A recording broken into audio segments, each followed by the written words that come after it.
Report from Santa Fe is made possible in part by grants from the members of the National Education Association of New Mexico, an organization of professionals who believe that investing in public education is an investment in our state's economic future, and by a grant from the Healy Foundation, Taos, New Mexico.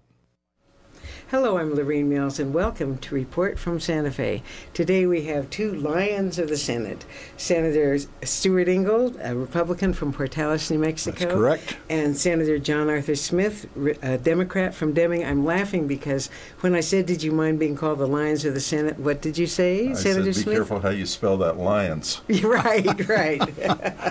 But we are lucky. Between you, you have 58 years in the Senate. Tell us when you first came up here. Yes. I was elected in the fall of 1984 and sworn in January 1985. And that is 31 years. 31 years, and I was a younger lad then. Just a little bit. Just a little bit. And Senator Smith, you came up when? In 1989? Came up in 1989, elected in 88, the fall of 88. And I had dark hair in those days, and I still have dark hair. I just have to dye it. Right. Well, you've been hammered down a lot in 27 years up here. You are the chair of the Senate Finance Committee, a very powerful post. They call you Dr. No because you've been known to turn a few requests down. But I think it's Dr. No, K-N-O-W, because you know more than most about what these things mean. Well, thank you very much. And Stu, you are the minority floor leader. That's correct. And now the tide has turned. One of the first things I want to ask you about is, now that the Republicans are back in control of the House, how has that affected the inter-party relationships in your own House and then between the chambers? Because how old were you the last time the Republicans controlled the House? Let's see, I think that was in 50 or 52, so I was either 3 or 5. Right, well, yes, I wasn't here, and, it's...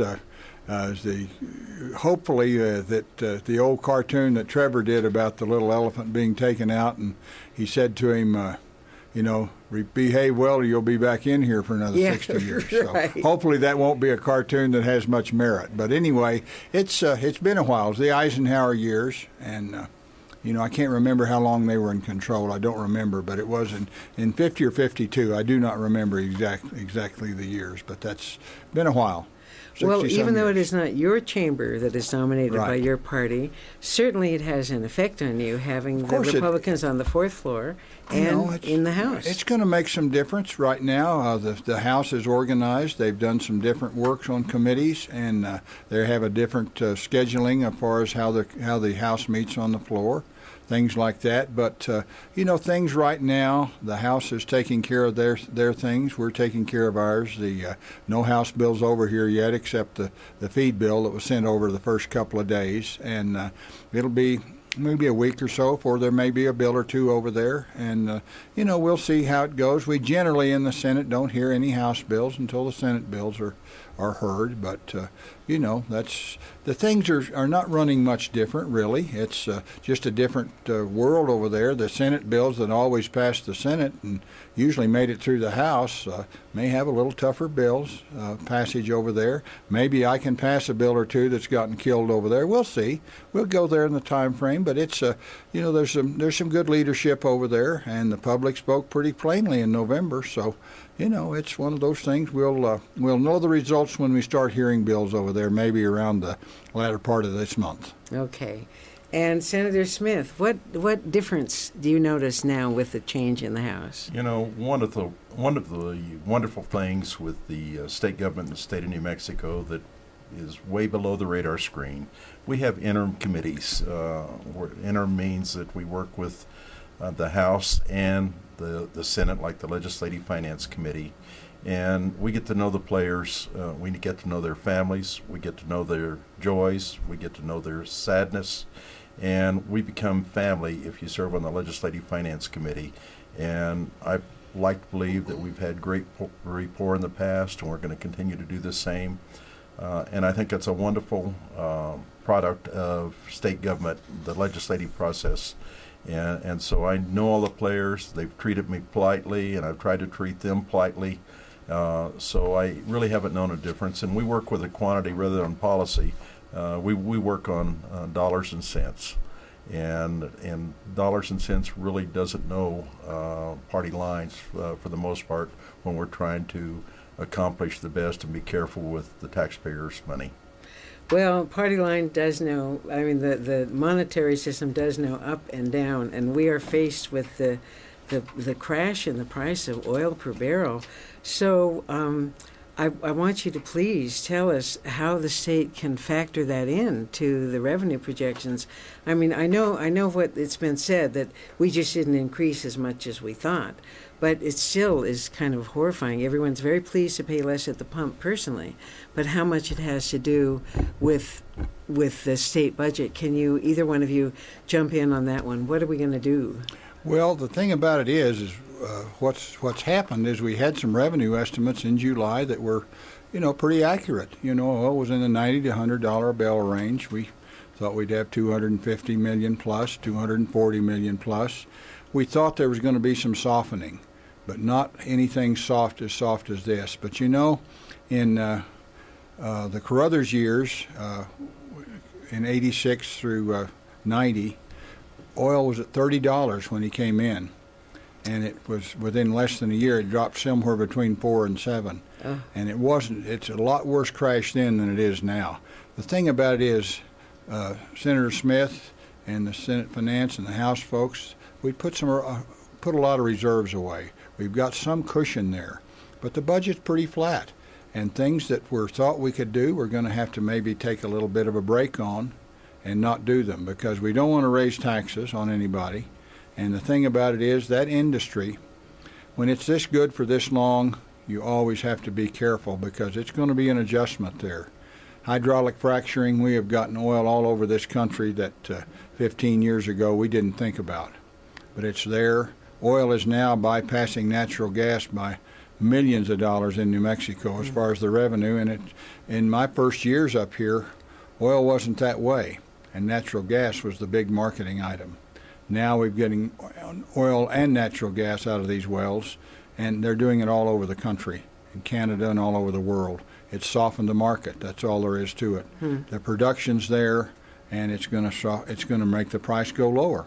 It's the same thing with anything else. And right now the price of wheat is low because there's a 5-year supply of wheat in the storage bins, and it's not going to go up. And oil and natural gas are somewhat similar. It's pretty flat right now, and it's probably going to stay fairly flat. May have a little increase. Went up some dollars today, but it's pretty flat still. It's going to stay that way for a while. So what is the new budget reality that we're having to face because of this? Well, we've reduced the new money from $285 million down to $140 million. We anticipate that we'll have public information that's going to trend it down even a little bit lower, possibly into the 70 or 80 million range. And so we'll have some adjustments, but have been doing some modeling with the lower number. And like I say, we will survive. We're always talking about next year's budget, but what's happened to oil has impacted this year's budget. And I think Senator Ingle hit the nail on the head. We've often been criticized for carrying a higher reserve than most states. Most states carry about a 5%. We carry a 10 to 11% due to the volatility of oil and gas. And it's a good thing we have, because we think we'll get through the fiscal year we're in, as long as the bottom doesn't fall out completely without having to make cuts. And what would you advise to people who read these things in the paper and don't really understand the intricacies like you do? You want people to be assured that we do have a cushion to fall on, at least to last us for a couple of years. And what else do you need just the normal New Mexican to know? Well, oftentimes it's the rhetoric is out there that this is a terrible situation when oil falls, but we have to keep in mind our constituents out there, and it's a windfall for our constituents. We're hoping this gives private businesses an opportunity to expand because their operational costs is being reduced, but it can go back up as quickly as it's fallen. There's some geopolitical issues, the Ukraine, Saudi Arabia, and Iran, that we really do not have any control over. But right now, the immediate windfall to the people out there trying to fill up the pump and buy food for their family and pay their bills, it's a real windfall. And so on one hand, from a budget standpoint, it creates problem for us. We can make adjustments on that, and there will be pain, but there's got to be joy in most of the households of the state of New Mexico. Well, I see that you have a bill to increase the gasoline tax, to put some of that money into the road funds. Lord knows our roads need it. You know, we haven't changed the gasoline tax in 26 years now. And local governments get about 3 cents out of the 18 cents that's out there on that. And the buying power of that 18 cents is about a third of what it was 26 years ago. The dilemma that we get into when you poll on gasoline tax, most of our politicians will say, well, that doesn't poll well, so don't touch it. Somewhere you have to step to the plate and try and do what is responsible. There is not a residential street in the state of New Mexico that doesn't need to be replaced or repaired or resurfaced. And so we've stepped to the plate. The money is going to be dedicated to, half of it's going to be dedicated to local governments for their residential streets. The other half will be going to the Department of Transportation, with a restriction that they cannot bond against that and put us further and deeper into debt. We're servicing bonded indebtedness right now, and it's happened under Republicans, it's happened under Democrats, and we're just not wanting to pay the bill. We want the next generation to pay it. And somewhere you've got to draw a line in the sand and say, no more borrowing of money.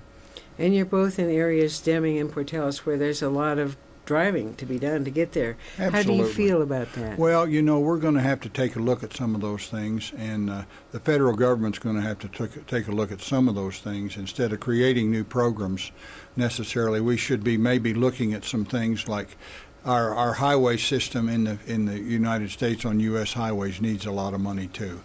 The folks in the United States Congress may have to look at some things too, because you know, it's the price of asphalt and things like that has gone through the roof with the price of oil. Maybe it'll decrease a little now, and maybe we can get a little more bang for our buck out of that. But there's a time here when we're going to have to make some major things as far as fixing highways. And highways and things like that are the economic development river for most of New Mexico. We don't have a Mississippi here, and we're never going to have one. But we have a 4-lane system across the state of New Mexico and the United States to a great deal that carries a lot of things. And we're going to have to make sure that those things are drivable, not only for our folks that go places and in cars, but certainly our trucks. And we've got to make sure that, you know, we come up and just plain fix some things. And fixing things, when you do fix it, what I've noticed over my years up here, the public never objects when money is spent on what it's supposed to be spent. Where you get the problem is when we appropriate and then all of a sudden pull money out of something and go spend it somewhere else, where there's nothing concrete like a piece of pavement that the money's supposed to go for. It is literally where the rubber hits the road. That's right, and it's got to be done. We've done a lot of improving in New Mexico roads over the last 10 or 15 years through the Johnson administration, and Governor Richardson did some things, but Governor Johnson did some major things in Albuquerque, 4-lane to Farmington, 4-lane US 70 all across the state of New Mexico, made a huge difference in the amount of business and location that could be done in the southeastern part of the state and the south central part of the state of New Mexico. Made it easy to do business there, and that's huge. It really is, because highways are our rivers here. And those roads are needed. That what Governor Johnson did and Governor Richardson did it, but they did it on borrowed money. Yes. On that, and you know, we've just reached a point where we're servicing debt on that money. There's $165 million a year we're servicing debt on, and part of that debt is being paid by the federal government on a reduction on the federal highway funds on that. And if that goes away, we're still liable for the money. And right now, hopefully Congress will step up and do what is responsible.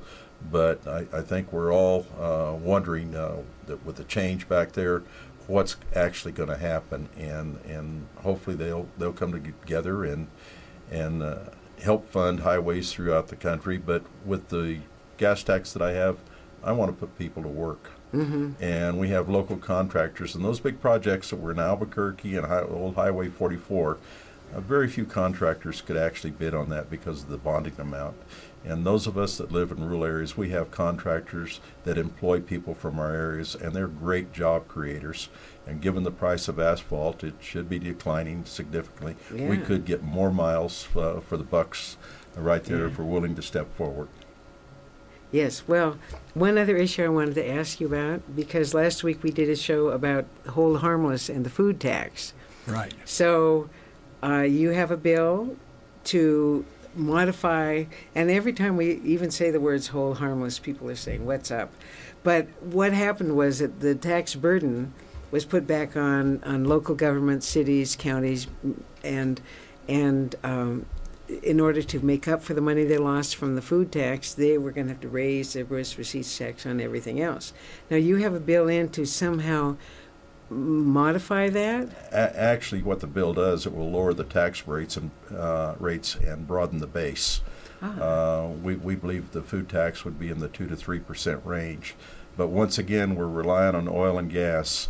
When we instituted that hold harmless, we relied on the oil and natural gas industry to, in the event we miscalculated the cost, to make up the difference. That was scored originally that it would cost the state $40 million. Last year alone, it cost the state $150 million. Out of that $150 million, $90 million would have been directed to education on that. So we gave up a revenue stream that was phenomenal, and we flagged that at the get-go, so to speak.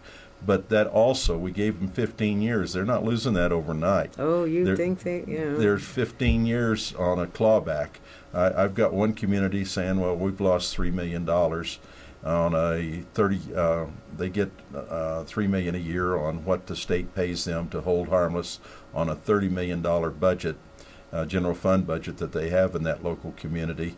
They're talking about the loss of $3 million. What actually happens over a 15-year clawback, they're losing $200,000 a year. If they can't manage a reduction of $200,000 a year on a $30 million budget, they probably need to elect somebody different. Well, Lorene, too, the problem with what we did with the food tax, we passed the food tax, and they were supposed to be defined by the tax department of the administration of that time very definitely to things not like 6 donuts isn't food, but 7 is. A 6-pack of Coke is food. It was supposed to be very, very basic. And remember flour versus corn tortillas? Flour versus corn tortillas and the things like that. All those things, if it was prepared and you could eat it, it was supposed to be taxed. If you took home the ingredients and made the food yourself. Now, canned goods like canned green beans were certainly considered food, things like that. But the thing about it is that thing was so opened up and so undefined that's the reason, instead of $40 million, as Senator Smith said, he and I basically carried this thing, and that was what it was supposed to be. But there's never a definition applied to this in any sort of reasonable way.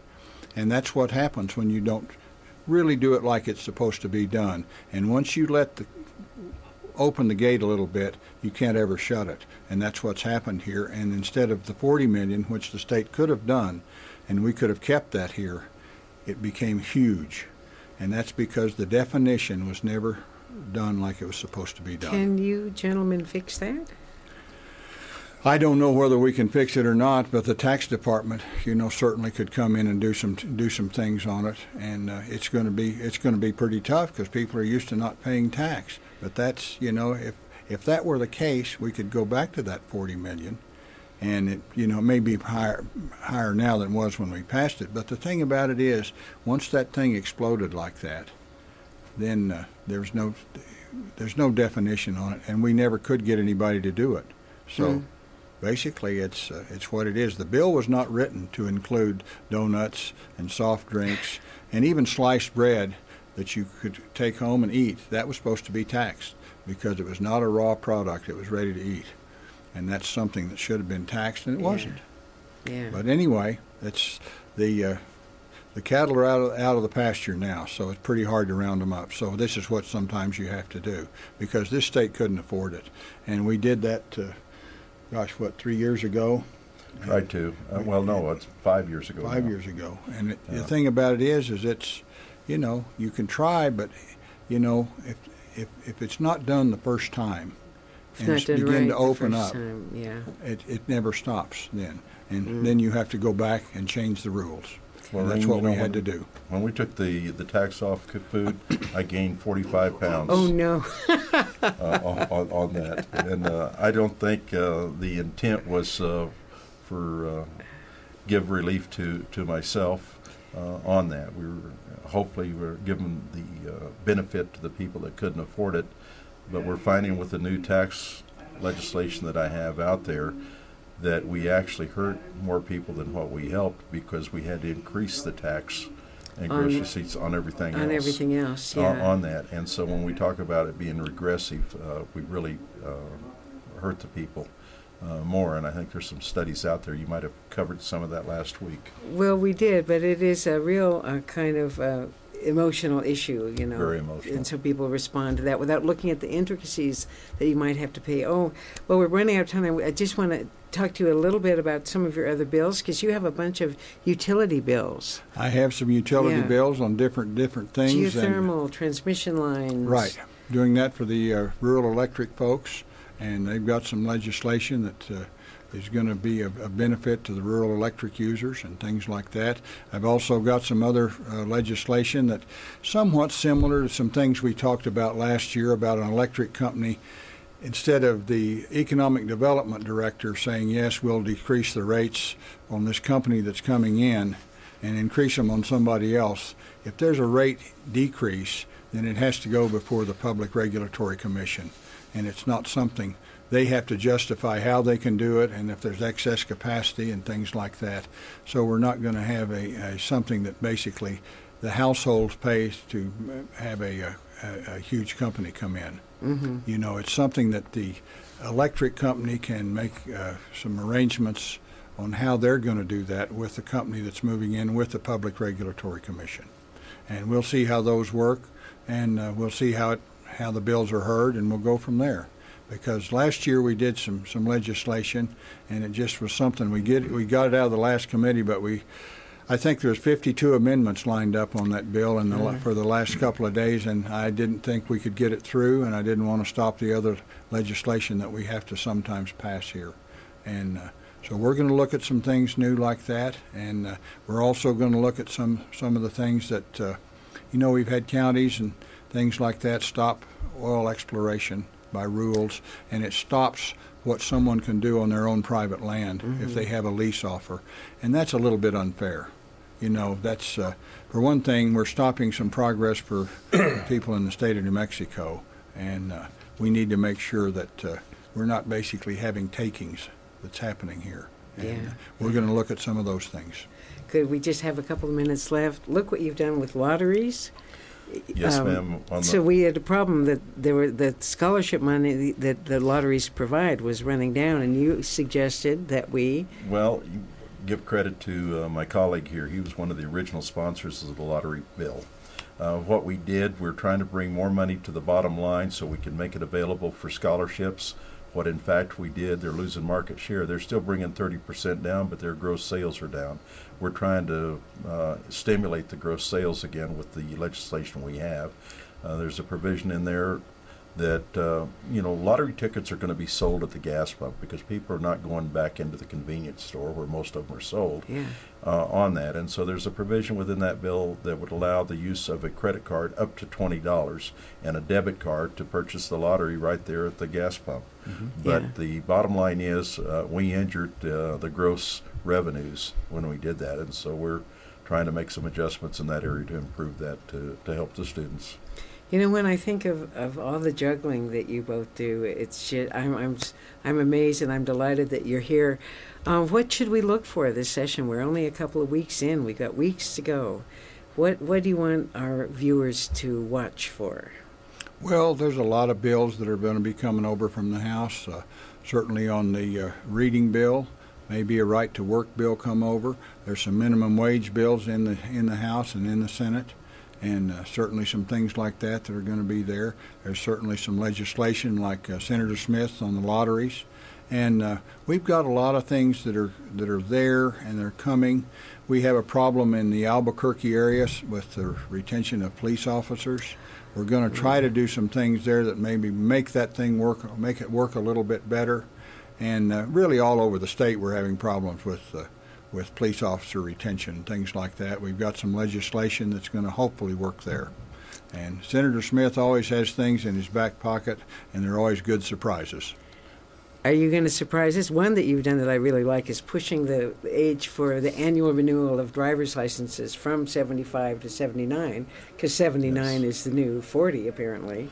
Well, I hope it's the new 40. I'm not there yet, but I've already been accused of self-serving legislation.